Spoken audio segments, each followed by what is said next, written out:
TV 24 news ವಾಹಿನಿಗೆ ಸ್ವಾಗತ. ಶಿಗ್ಗಾಂವ್ ತಾಲೂಕಿನ ತಡಸ ಗ್ರಾಮಕ್ಕೆ ಶಿಗ್ಗಾಂವ್ ಸವನೂರು ವಿಧಾನಸಭಾ ಕ್ಷೇತ್ರದಲ್ಲಿ ಉಪಚುನಾವಣೆ ನಡೀತಾ ಇದ್ದು, ಈ ಉಪಚುನಾವಣೆಯ ಪೂರ್ವ ತಯಾರಿಗಾಗಿ ಬಿಜೆಪಿ ಟಿಕೆಟ್ ಆಕಾಂಕ್ಷಿಯಾದ ಶ್ರೀಕಾಂತ್ ದುಂಡಿಗೌಡರು ತಡಸ ಗ್ರಾಮಕ್ಕೆ ಬಂದು ಗ್ರಾಮದ ಎಲ್ಲ ಮುಖಂಡರನ್ನ ಭೇಟಿಯಾಗಿ ಗ್ರಾಮದ ಎಲ್ಲ ದೇವಸ್ಥಾನ ಭೇಟಿಯಾಗಿ ಆಶೀರ್ವಾದ ಪಡೆದಿದ್ದಾರೆ. ಈ ಸಂದರ್ಭದಲ್ಲಿ ಮಾತನಾಡಿದ ಅವರು, ಕ್ಷೇತ್ರದ ಜನ ನನ್ನ ಮೇಲೆ ನಂಬಿಕೆ ಇಟ್ಟಿದ್ದಾರೆ. ಅವರ ಬೆಂಬಲ ನನಗೆ ಸಿಗ್ತಾ ಇದೆ. ಆದ ಕಾರಣ ಈ ಉಪಚುನಾವಣೆಯಲ್ಲಿ ನಾನು ಸ್ಪರ್ಧೆ ಮಾಡ್ತಾ ಇದ್ದೇನೆ. ಹಾಗೂ ಈ ಕ್ಷೇತ್ರದ ಮಾಜಿ ಸಿಎಂ ಬಸವರಾಜ ಬೊಮ್ಮಾಯಿ ಅವರು ಇಲ್ಲಿ ಸತತವಾಗಿ ಗೆದ್ದು ಸೋಲಲ್ಲಿದ್ದ ಸರದಾರಿ ಎಂದು ಬಿರುದು ತಗೊಂಡಿದ್ದಾರೆ. ಅವರು ಮಾಡಿರುವ ಒಳ್ಳೆಯ ಕೆಲಸಗಳು ಈ ಕ್ಷೇತ್ರದ ಜನ ಯಾರು ಕೂಡ ಮರೆತಿಲ್ಲ. ಹಾಗೂ ಅವರ ಆಶೀರ್ವಾದ ನನ್ನ ಮೇಲಿದೆ.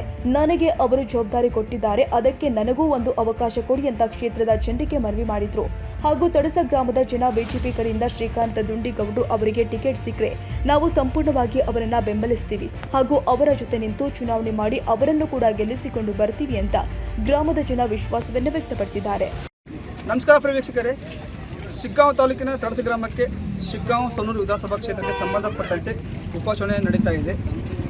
ಅದರ ಒಂದು ಪೂರ್ವ ತಯಾರಿಗಾಗಿ ಬಿಜೆಪಿ ಮುಖಂಡರಾದ ಶ್ರೀಕಾಂತ್ ದುಂಡಿಗೌಡ ಅವರು ನಮ್ಮ ತಡಸ ಗ್ರಾಮಕ್ಕೆ ಆಗಮಿಸಿದ್ದಾರೆ. ಅವರು ನಮ್ಮ ಜೊತೆ ಇದ್ದಾರೆ. ಸೊ ಅವ್ರು ಮಾತನಾಡ್ಸೋಣ. ನಮಸ್ತೆ. ಇವಾಗ ನಿಮಗೆ ಶಿಗ್ಗಾಂವ್ ವಿಧಾನಸಭಾ ಟಿಕೆಟ್ ಎಲ್ಲ ಜನರು ವ್ಯಕ್ತಪಡ್ತಾರೆ. ಇದ್ರ ಬಗ್ಗೆ ನೀವು ನೋಡಿ, ನಾನು ಈಗ ಹೊಸದಾಗಿ ಬಂದು ಇಲ್ಲ. ಕಳೆದ 15-20 ವರ್ಷಗಳಿಂದ ನಾನು ನಮ್ಮ ತಾಲೂಕಿನಲ್ಲಿ ಹಲವಾರು ಸಮಾಜಮುಖಿ ಕಾರ್ಯಗಳನ್ನು ನಾನು ಮಾಡ್ಕೊಂಬಂದಿರುವಂಥ ಹಿನ್ನೆಲೆ ಒಳಗೆ ಇವತ್ತು ಜನ ನನ್ನ ಸೇವೆಯನ್ನು ಗುರುತಿಸಿ ಇವತ್ತು ಅವರ ಪ್ರೀತಿಯಿಂದ ನನ್ನ ಮೇಲೆ ನಂಬಿಕೆಯನ್ನಿಟ್ಟು ಅವರು ಆಶೀರ್ವಾದ ರೂಪದಲ್ಲಿ ನನಗೆ ಬೆಂಬಲವನ್ನು ಕೊಡ್ತಾ ಇದ್ದಾರೆ. ಸರ್, ಇನ್ನೊಂದು ಇವಾಗ ಇಲ್ಲಿ ಬಸವರಾಜ ಬೊಮ್ಮಾಯಿ ಅವರು ಇದು ಮಾಜಿ ಸಿಎಂ ಅವ್ರ ಕ್ಷೇತ್ರ ಸರ್. ಅವರು ತುಂಬ ಅಭಿವೃದ್ಧಿ ಕೆಲಸಗಳನ್ನು ಮಾಡಿದ್ದಾರೆ. ಆ ಜವಾಬ್ದಾರಿ ನಿಮ್ಮ ಮೇಲೆ ಒಂದು ಬೀಳುವ ಸಾಧ್ಯತೆಗಳು ತುಂಬ ಎದ್ದು ಕಾಣ್ತಾ ಇದೆ. ನಾಳೆ ನೀವು ಒಂದು ಎಲೆಕ್ಷನಲ್ಲಿ ಗೆದ್ದ ಮೇಲೆ ನಿಮ್ಮ ಅಜೆಂಡಾ ಯಾವ ರೀತಿ ಇರುತ್ತೆ ಸರ್? ಇಲ್ಲಿ ನಮ್ಮ ಶಿಗ್ಗಾಂವ್ ಮತ್ತು ವಿಧಾನಸಭಾ ಕ್ಷೇತ್ರ ಒಂದು ಹಳ್ಳಿಗಳಿಂದ ಕೂಡಿದ ಒಂದು ಕ್ಷೇತ್ರ ಮತ್ತು ಇಲ್ಲಿ ಇನ್ನೊಂದು ಕುಡಿಯುವ ನೀರಿನ ಸಮಸ್ಯೆ ತುಂಬ ಇದೆ ಸರ್. ಈ ಒಂದು ಎಲ್ಲ ಒಂದು ಯೋಚನೆ ಇಟ್ಕೊಂಡು ನೀವು ಯಾವ ರೀತಿ ಅಜೆಂಡಾ ಒಂದು ತಯಾರು ಮಾಡಿರಿ ಸರ್ ನೀವು? ಈಗಾಗಲೇ ನಮ್ಮ ನಾಯಕರಾಗಿರುವಂಥ ಬಸವರಾಜ ಬೊಮ್ಮಾಯಿ ಸಾಹೇಬರು ಸಾಕಷ್ಟು ಅಭಿವೃದ್ಧಿಯನ್ನು ಪಡಿಸಿದ್ದಾರೆ. ಆದಾಗಿಯೂ ಬೆಳೆಯುತ್ತಿರುವಂಥ ಒಂದು ಹಿನ್ನೆಲೆ ಒಳಗೆ ಬೆಳೆಯುತ್ತಿರುವಂಥ ಗ್ರಾಮ ಇರ್ಬೋದು, ತಾಲೂಕು ಇರ್ಬೋದು, ಆ ಹಿನ್ನೆಲೆ ಒಳಗೆ ಮತ್ತಷ್ಟು ಸೌಕರ್ಯಗಳು ಬೇಕಾಗ್ತಾವೆ. ಅವುಗಳನ್ನು ನಾವು ಮುಂದುವರಿಸ್ಕೊಂಡು ನನಗೂ ಅಪಾರವಾದಂಥ ಅನುಭವ ಐತಿ. ಇವತ್ತು ನಾನು ಗುತ್ತಿಗೆದಾರರಾಗಿ ಹಲವಾರು ಇಲಾಖೆಗಳಲ್ಲಿ ಕೆಲಸ ಮಾಡಿದ ಅನುಭವ ಇದೆ. ಮತ್ತು ವಿಶೇಷವಾಗಿ ಅಧಿಕಾರಿಗಳ ಜೊತೆ ಯಾವ ರೀತಿಯಾಗಿ ನಾವು ಕೆಲಸವನ್ನು ತರಬೇಕು, ರಾಜಕಾರಣಿಗಳು, ಮಂತ್ರಿಗಳು ಮತ್ತು ಸರ್ಕಾರದ ಮಟ್ಟದಲ್ಲಿ ಯಾವ ರೀತಿಯ ಕೆಲಸ ಕಾರ್ಯಗಳನ್ನು ನಾವು ಪಡೆದುಕೊಂಡು ಬರಬೇಕು ಅನ್ನುವಂಥ ಅನುಭವ ನನಗಿರೋದರಿಂದ ಇದರ ತಾಲೂಕನ್ನು ಮತ್ತಷ್ಟು ಅಭಿವೃದ್ಧಿ ಪಡಿಸ್ಕೊಂಡು ವಿಶೇಷವಾಗಿ ನಮ್ಮ ಮುಖಂಡರುಗಳು ಅನ್ನೋದಕ್ಕಿಂತ ನಮ್ಮ ಅಣ್ಣ ತಮ್ಮಂದಿರ ರೀತಿ ಒಳಗೆ ನಮ್ಮ ಜನ ಇದ್ದಾರೆ. ಸೊ ಅವರ ಮಧ್ಯೆ ಕೂತ್ಕೊಂಡು ಇಲ್ಲಿ ಏನು ಬೇಕು ಬೇಡ, ಯಾವ ರೀತಿಯಾಗಿ ಕೆಲಸ ಕಾರ್ಯಗಳು ನಡೀತಾ ಇವೆ ಮತ್ತು ಅದನ್ನು ಅಧಿಕಾರಿಗಳೊಂದಿಗೆ ಮತ್ತು ನಮ್ಮ ಎಲ್ಲ ಅಣ್ಣ ತಮ್ಮಂದಿರೊಂದಿಗೆ ನಾವು ಮುಕ್ತವಾಗಿ ಚರ್ಚೆ ಮಾಡಿ ಯಾವುದು ಸರಿ ಆಗ್ತೈತಿ. ಈಗ ಕೆಲವು ಸರಿ ಏನಾಗ್ತೈತಿ, ಅಧಿಕಾರಿಗಳು ಅಲ್ಲೇ ಆಫೀಸಲ್ಲಿ ಕೂತ್ಕೊಂಡು ಅವುಗಳನ್ನು ಸಿದ್ಧಪಡಿಸೋದು, ಕ್ರಿಯಾ ಯೋಜನೆ ಮಾಡೋದು ಮತ್ತು ಅಲ್ಲಿನೇ ಎಲ್ಲ ಹಿಂಗಾಗೈತಿ ಅನ್ನುವಂಥ ಹೇಳುವಂಥ ಒಂದು ಕೆಲಸವನ್ನು ಕೆಲವರು ಅಧಿಕಾರಿಗಳು ಮಾಡ್ತಿರ್ತಾರೆ. ಅದಕ್ಕೆ ನಾವು ಖುದ್ದು ಇಲ್ಲಿ ಭೇಟಿ ಕೊಟ್ಟು ಏನಾಗಿದೆ, ಏನಾಗಬೇಕು ಅನ್ನುವಂಥದ್ದನ್ನು ನಾವು ಖುದ್ದಾಗಿ ನಮ್ಮೆಲ್ಲರ ಅಣ್ಣ ತಮ್ಮಂದಿರ ಸಲಹೆ ಸೂಚನೆಗಳನ್ನು ಪಡೆದುಕೊಂಡಾಗ ಎಲ್ಲವೂ ಸರಿ ಆಗ್ತೈತಿ ಅನ್ನುವಂಥ ಆಶಾಭಾವ ನನಗೆ. ಸರ್, ಇನ್ನೊಂದು ಕೊನೆಯದಾಗಿ ಇವಾಗ ಬಸವರಾಜ ಬೊಮ್ಮಾಯಿ ಅವರ ಪುತ್ರ ಭರತ್ ಬೊಮ್ಮಾಯಿಗೂ ಒಂದು ಟಿಕೆಟ್ ಆಕಾಂಕ್ಷೆ ಅಂತ ಜನಗಳು ಅಭಿಪ್ರಾಯ ವ್ಯಕ್ತಪಡ್ತಾ ಇದ್ದಾರೆ. ಸೊ ಒಂದು ಕಡೆ ನಿಮಗೂ ಟಿಕೆಟ್ ಸಿಗುತ್ತೆ ಅಂತೇಳಿ ಜನಗಳ ಅಭಿಪ್ರಾಯ ವ್ಯಕ್ತಪಡ್ತಾರೆ. ಇದ್ರ ಬಗ್ಗೆ ನಿಮ್ಮೊಂದು ಅಭಿಪ್ರಾಯ ಏನು ಸರ್? ಇಲ್ಲ, ಈಗಾಗಲೇ ನನ್ನ ಒಂದು ಕೆಲಸ ಕಾರ್ಯಗಳನ್ನು ಮೆಚ್ಚಿಕೊಂಡು ಅನೇಕರು ಹೇಳಿದ್ದಾರೆ. ಮತ್ತು ಉಳಿದಿರೋ ಬಗ್ಗೆ ನನಗೆ ಗೊತ್ತಿಲ್ಲ.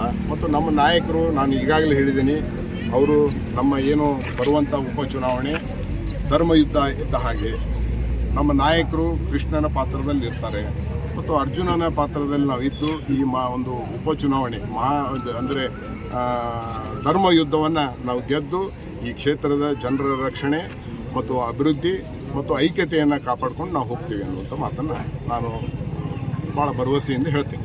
ಸರ್, ಇನ್ನೊಂದು ಇವಾಗ ಒಂದು ಉಪಚುನಾವಣೆಯಲ್ಲಿ ಪೂರ್ವ ತಯಾರಿ ತುಂಬ ಅದ್ದೂರಿಯಾಗಿ ನಡೀತಾ ಇದೆ. ನಿಮ್ಮ ಒಂದು ಅಪೋಸಿಟ್ ಕ್ಯಾಂಡಿಡೇಟ್ ಕಾಂಗ್ರೆಸ್ ಪಕ್ಷದಲ್ಲಿ ತುಂಬ ಒಂದು 2-3 ಆಕಾಂಕ್ಷಿಗಳು ಅವರು ಕೂಡ ತುಂಬ ಪ್ರಭುಟಿಯಾಗಿ ಇನ್ನೂ ಟಿಕೆಟ್ ಕನ್ಫರ್ಮೇಷನ್ ಆಗಿಲ್ಲ ಸರ್. ಅವರು ಒಂದು ಪೂರ್ವ ತಯಾರಿಯಲ್ಲಿದ್ದಾರೆ, ನೀವು ಒಂದು ಪೂರ್ವ ತಯಾರಿ ಇದ್ದೀರವಾಗ ನೀವು ಯಾವ ರೀತಿ ಒಂದು ಉಪಚುನಾವಣೆಗೆ ಪೂರ್ವ ತಯಾರಿಗೆ ಸಿದ್ಧತೆ ನಡೆಸಿರಿ ಸರ್? ಈಗ ತಾವೆಲ್ಲ ನೋಡ್ತಾ ಇರ್ತೀರಿ, ಒಂದು ಚುನಾವಣೆ ಇರ್ಬೋದು, ಒಂದು ಈಗ ನಾವು ಕ್ರಿಕೆಟನ್ನು ನಾವು ಭಾಳಷ್ಟು ನೋಡ್ತಿರ್ತೀವಿ. ಅಲ್ಲಿ ಒಬ್ಬ ತಂಡದ ನಾಯಕ ಅಂತ ಇರ್ತಾರೆ, ಉಳಿದವರು ಆಟಗಾರರು ಅಂತ ಇರ್ತಾರೆ. ನಮ್ಮ ಪಕ್ಷದ ನಾಯಕರು ಸನ್ಮಾನ್ಯ ಬಸವರಾಜ ಬೊಮ್ಮಾಯಿ ಸಾಹೇಬರು ಮತ್ತು ಕೇಂದ್ರ ಸಚಿವರಾದಂಥ ಪ್ರಹ್ಲಾದ್ ಜೋಶಿ ಸಾಹೇಬರು. ಆ ತಂಡದ ನಾಯಕರು ಯಾರು ಅನ್ನುವಂಥದ್ದು ನಮ್ಗೆ ಗೊತ್ತಿಲ್ಲ. ಮತ್ತು ಎಲ್ಲರೂ ಆಟಗಾರರೇ, ಆದರೆ ಅದಕ್ಕೆ ಕ್ಯಾಪ್ಟನ್ಶಿಪ್ ಇಲ್ಲ.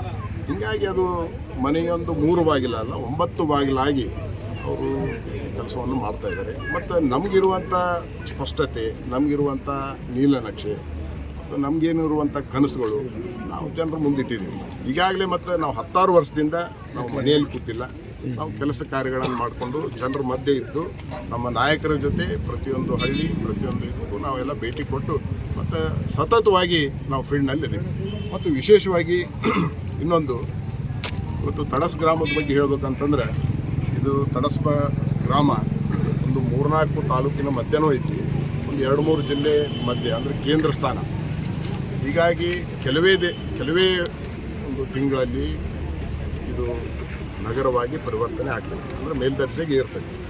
ಮತ್ತು ನಾ ಇನ್ನೊಂದು ಮುಂದುವರೆದು ಹೇಳ್ಬೇಕಂತಂದರೆ, ಇವತ್ತು ಬೇರೆ ತಾಲೂಕಿನ ಒಂದಷ್ಟು ಹಳ್ಳಿಗಳು ಮತ್ತು ವಿಶೇಷವಾಗಿ ನಮ್ಮ ಜಿಲ್ಲಾ ಪಂಚಾಯತಿ ಹಳ್ಳಿಗಳು ಈ ಥರ ಒಂದಿಷ್ಟು ಭಾಗವನ್ನು ಸೇರಿಸ್ಕೊಂಡು ಇದು ತಾಲೂಕಾ ಕೇಂದ್ರ ಆಗೋಕ್ಕೆ ಭಾಳ ಅರ್ಹತೆ ಇದೆ ಅನ್ನುವಂಥದ್ದನ್ನು ನಾನು ಹೇಳಲಿಕ್ಕೆ ಇಚ್ಛೆಪಡ್ತೇನೆ. ಮುಂಬರುವಂಥ ದಿನಗಳಲ್ಲಿ ಇದು ತಡಸ ತಾಲೂಕಾ ಕೇಂದ್ರವಾಗಿ ಆಗ್ತೈತಿ ಅನ್ನುವಂಥ ಭರವಸೆ ನಾನು ವ್ಯಕ್ತಪಡಿಸ್ತೀನಿ. ಕೊನೆಯ ಪ್ರಶ್ನೆ ಸರ್, ಈ ಒಂದು ಉಪಚುನಾವಣೆಗೆ ಸಂಬಂಧಪಟ್ಟಂತೆ ನಮ್ಮ ಕ್ಷೇತ್ರದ ಜನತೆ ಏನು ಹೇಳಕ್ಕೆ ಇಚ್ಛೆಪಡ್ತಾರೆ? ಕ್ಷೇತ್ರದ ಜನ ಭಾರತೀಯ ಜನತಾ ಪಕ್ಷದ ಪರವಾಗಿ ಅದಾರ. ಭಾರತೀಯ ಜನತಾ ಪಕ್ಷ ಇವತ್ತು ಇಡೀ ಜಗತ್ತಿನಲ್ಲಿ ಅತಿ ದೊಡ್ಡ ರಾಜಕೀಯ ಪಕ್ಷ ಮತ್ತು ವಿಶೇಷವಾಗಿ ನಮ್ಮ ತಾಲೂಕಿನಲ್ಲಿ ಬಹಳ ತಳಮಟ್ಟದಿಂದ ಈ ಪಕ್ಷವನ್ನು ಕಟ್ಟಿ ಬೆಳೆಸಲಿಕ್ಕೆ ಅನೇಕ ಹಿರಿಯರು ತಮ್ಮ ಸಾಕಷ್ಟು ಜಾಗ, ಬಲಿದಾನ ಮತ್ತು ಸಮಯವನ್ನು ಕೊಟ್ಟಿದ್ದಾರೆ. ಮತ್ತು ಇವತ್ತು ಎಲ್ಲ ಮಹಿಳೆಯರು ವಿಶೇಷವಾಗಿ ನಮ್ಮ ಭಾರತದ ಸಂಸ್ಕೃತಿ ಸಂಸ್ಕಾರ ಉಳಿವಿಗಾಗಿ ಅವರು ಕೂಡ ಭಾಳಷ್ಟು ಅದರಲ್ಲಿ ತೊಡಗಿಸ್ಕೊಂಡಿದ್ದಾರೆ. ಮತ್ತು ನಮ್ಮ ಸನ್ಮಾನ್ಯ ಬಸವರಾಜ ಬೊಮ್ಮಾಯಿ ಸಾಹೇಬರ ನಾಯಕತ್ವದಲ್ಲಿ ಈ ಚುನಾವಣೆಯನ್ನು ಕೂಡ ಅವರ ನಾಯಕತ್ವದಲ್ಲೇ ನಾವು ಎದುರಿಸೋದರಿಂದ ಈ ಒಂದು ಚುನಾವಣೆ ನಾವು ಗೆಲ್ತೀವಿ. ಮತ್ತು ನಮ್ಮ ಮೇಲೆ ನಂಬಿಕೆಯನ್ನು ಈಗಾಗಲೇ ಜನತೆ ಇಟ್ಟಿದೆ. ಯಾಕಂದರೆ ನಾವು 16 ವರ್ಷದಿಂದ ಈಗಾಗಲೇ ಸಮಾಜ ಸೇವೆಯನ್ನು ಮಾಡ್ಕೊಂಡ್ಬಂದಿದ್ದೀವಿ. ತಾವು ಗಮನಿಸ್ತಾ ಇರ್ತೀರಿ, ನಾನು ನಮ್ಮ ಸಂಸ್ಥೆ ಈ ದೇಶದ ಹೆಸರಿನಲ್ಲಿ ಒಂದು ಸಂಸ್ಥೆಯನ್ನು ನಾವು ಹುಟ್ಟಾಕಿದ್ದೀವಿ, ಭಾರತ್ ಸೇವಾ ಸಂಸ್ಥೆ.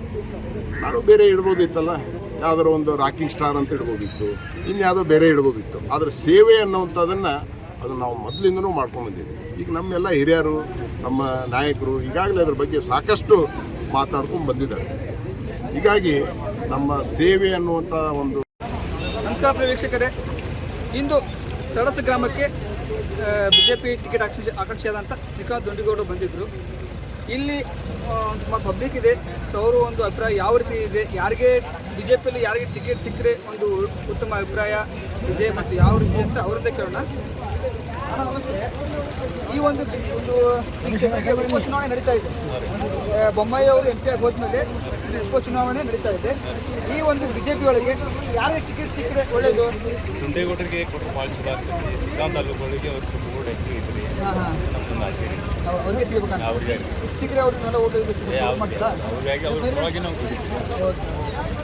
ಓಕೆ, ನೋಡ್ತಿರಲ್ಲ, ಇವರು ಕೂಡ ಶ್ರೀಕಾಂತ್ ದೊಂಡಿಗೌಡ ಅವರಿಗೆ ಸಪೋರ್ಟ್ ಮಾಡ್ತಾ ಇದ್ದಾರೆ. ಅವ್ರ ಟಿಕೆಟ್ ಸಿಕ್ಕರೆ ನಾನು ಕೂಡ ಒಂದು ಅಂಗವಿಕಲ ಇದ್ದೀನಿ, ನಾನು ಸಪೋರ್ಟ್ ಮಾಡ್ತೀನಿ, ಅವ್ರಿಗಾಗಿ ದುಡ್ತೀನಿ ಅಂತ ಅವರು ಕೂಡ ಹೇಳ್ತಾ ಇದ್ದಾರೆ.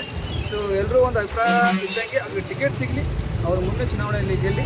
ಹಾಗೆ ಮತ್ತು ಇಲ್ಲಿ ಇನ್ನೊಬ್ಬ ನಿಮಗೆ ಈ ಒಂದು ಉಪಚುನಾವಣೆ ಯಾರು ಟಿಕೆಟ್ ಸಿಕ್ಕರೆ ಒಂದು ಉತ್ತಮ ಸಲಹೆ ಕ್ಷೇತ್ರ ಅಭಿವೃದ್ಧಿ ಸಾಧ್ಯ? ಇದ್ರೊಳಗೆ ಯಾರಿಗೆ ಸಿಗಲಿ, ನಮ್ಗೆ ಪಕ್ಷ ಅಲ್ಲ, ಅದು ಪಕ್ಷದ ಹೈಕಮಾಂಡ್ಲಿಂದ ಯಾರಿಗೆ ಕೊಡಲಿ ಮಾಡೋದು ಅವ್ರಿಗೆ ಇವ್ರಿಗೆ ಅಂತ ನಾವು ಮಾಡ್ತಾರೆ. ಸೊ ಇವರು ಕೂಡ ಹೈಕಮಾಂಡ್ ಯಾರು ಟಿಕೆಟ್ ಕೊಟ್ಟರು ನಾವು ದುಡಿತೇವೆ ಅಂತೇಳಿ ಅವರು ಕೂಡ ಅಭಿಪ್ರಾಯ ವ್ಯಕ್ತಪಡಿಸ್ತಾ ಇದ್ದಾರೆ. ಇನ್ನೂ ಕೆಲವು ನಮ್ಮ ಊರಿನ ಮತ್ತೊಬ್ಬ ಗ್ರಾಮಸ್ಥರಿದ್ದಾರೆ. ಸರ್, ಈ ಉಪಚುನಾವಣೆ ಸಂಬಂಧಪಟ್ಟಂತೆ ಬಿಜೆಪಿ ಒಳಗೆ ಯಾರಿಗೆ ಟಿಕೆಟ್ ಸಿಕ್ಕರೆ ಈ ಕ್ಷೇತ್ರ ಅಭಿವೃದ್ಧಿ ಆಗುತ್ತದೆ? ನಾವು ನೋಡಿ ನಾವೊಂದು ಒಂದು ಪಕ್ಷದ ದುಡಿತೀವಿ, ಒಂದು ಪಕ್ಷ ಎಲ್ಲ ಆಗಿದ್ದಾಗ ಮುಂದೆ ನಾವು ಇರೋ ಮಟ್ಟ ಒಂದೇ ಪಕ್ಷ ದುಡಿಯವು. ಮತ್ತೊಂದು ಈ ಕಡೆ ಆ ಕಡೆ ಹೊಳೆಯೋದಂತ ನಮ್ಮ ಜೀವನದ ಕಂದಾನು ಕೂರುದಿಲ್ಲ.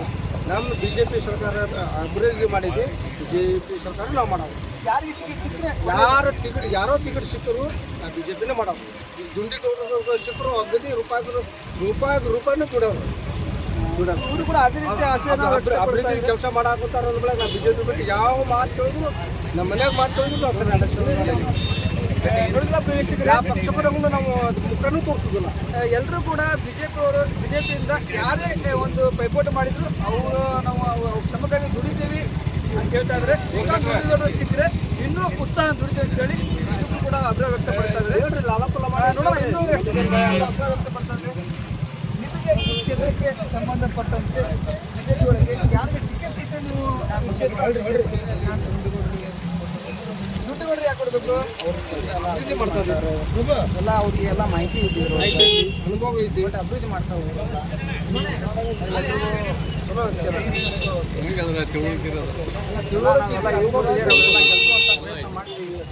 ಅವ್ರಿಗೆ ನಮ್ಮ ಅವ್ರು ಕೊಟ್ಟರೆ ಬೇಕು ನಮಗೆ. ನೋಡಿದ ಪ್ರೇಕ್ಷಕರೇ, ಎಲ್ಲರೂ ಒಂದು ಜನರ ಅಭಿಪ್ರಾಯ ವ್ಯಕ್ತಪಡಿಸ್ತಾ ಇದ್ದಾರೆ. ಬಿಜೆಪಿ ಒಳಗೆ ಟಿಕೆಟ್ ಯಾರು ಸಿಕ್ಕರು ಅದೇ ರೀತಿಯಾಗಿ ಇನ್ನೊಬ್ರು ಇಲ್ಲಿ ಇದ್ದಾರೆ. ಸೊ ಅವರು ವಿಷಯ ಬಿಜೆಪಿ ಒಳಗೆ ಯಾರು ಟಿಕೆಟ್ ಸಿಕ್ಕಿದೆ ಮುಂದೆಗೌಡರಿಗೆ ಮಾಡೋದು ಯಾಕೆ ಮುಂದೆಗೌಡ್ರೆ ಯಾಕೆ? ಹಿಂದಿದೆಲ್ಲ ಇದೈತಲ್ಲ, ಅನುಭವ ಐತಲ್ಲ, ಅದಕ್ಕೆ ನಾವು ಇನ್ನೊಬ್ಬರಲ್ಲಿ ಗ್ರಾಮಸ್ಥರವರು ಬಿಜೆಪಿ ಒಳಗೆ ಯಾರಿಗೆ ಟಿಕೆಟ್ ಸಿಕ್ಕರೆ ಕ್ಷೇತ್ರ ಭಾಳ ದುಡ್ದಾರ ಅದರಿಂದ. ಯಾಕಂದ್ರೆ ಭಾಳ ಶ್ರಮ ಪಟ್ಟಾರ, ಒಳ್ಳೆ ಅಭಿವ್ಯಕ್ತಿ ಅದಾರ ಅವ್ರು. ಭಾಳ ಜನಕ್ಕೆ ಒಂದು ಸ್ವಲ್ಪ ಇದು ಮಾಡ್ಯಾರ, ಒಳ್ಳೆ ಪ್ರೀತಿ ಅದಾರ ಅವ್ರು. ಮುಂದೆ ಬಂದು ಚಲೋ ಎಲ್ಲ ನೋಡ್ತಾರೆ ಅಂತ ಹೇಳ್ಬೋದು. ಎಲ್ಲರೂ ಅಭಿಪ್ರಾಯ ತುಂಬಾ ಒಳ್ಳೆ ವ್ಯಕ್ತಪಡ್ತಾ ಇದ್ದಾರೆ.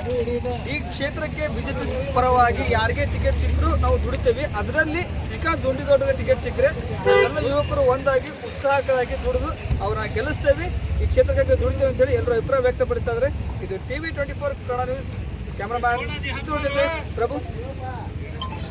Prabhakar A Betadur, TV24 news. ತಾಜಾ ಸುದ್ದಿಗಾಗಿ TV24 ನ್ಯೂಸ್ಗೆ ಸಬ್ಸ್ಕ್ರೈಬ್ ಮಾಡಿ ಮತ್ತು ಬೆಲ್ ಐಕಾನ್ ಒತ್ತಿ ತಪ್ಪದೇ ಲಿಂಕ್ ಶೇರ್ ಮಾಡಿ.